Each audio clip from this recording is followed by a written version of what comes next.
ಇವತ್ತು ಇಲ್ಲಿಗೆ ನಿಂತು ಇದೊಂದು ಜರ್ನಿ, ನನ್ನೊಬ್ಬನ ಜರ್ನಿ ಅಲ್ಲ, ಪ್ರತಿ ಒಬ್ರು ಇಲ್ಲಿ ಬಂದಿರೋರು ಅಷ್ಟು ಜನ. ಥಿಯೇಟ್ರ್ ಇಲ್ಲ ಅಂತಂದ್ರೆ ನಾವಿಲ್ಲ.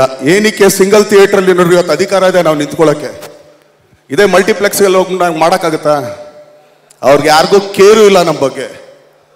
ಸಿಂಗಲ್ ಥಿಯೇಟ್ರ್ ಇದ್ರೆ ಮಾತ್ರ ಒಬ್ಬ ನಿರ್ಮಾಪಕ ಬದುಕಕ್ಕೆ ಸಾಧ್ಯ. ಇದು ಹೇಳ್ತೀನಿ ಕೇಳಿಸ್ಕೊಳ್ರಿ.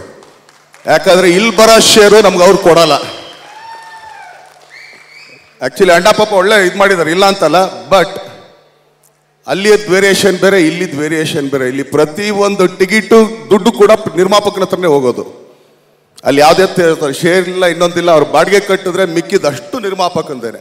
ಸೊ ಆದ್ರಿಂದ ಅಣ್ಣ ದಯಮಾಡಿ ನೀವು ಈಗ ಹೇಳಿದ್ರಿ ವರ್ಷಕ್ಕೆ 2 ಅಂತ, ಖಂಡಿತ ಅಕ್ಟೋಬರ್ ಥಿಯೇಟರ್ ಖಾಲಿ ಇಟ್ಕೊಳ್ಳಿ. ಖಂಡಿತ ಅಕ್ಟೋಬರ್ಗೆ ನಾನು ಬರ್ತೀನಿ ಅಣ್ಣ, ಇದೇ ಥಿಯೇಟ್ರಿಗೆ ಅಣ್ಣ.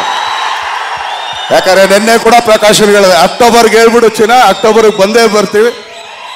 ತಮ್ ಕಟ್ಟಾರು ದುಡ್ದು ಬಿಡೋಣ, ಒಟ್ಟಿನಲ್ಲಿ ಅಕ್ಟೋಬರ್ಗೆ ಬಂದೇ ಬರ್ತೀವಿ ಅಂತೇಳಿ.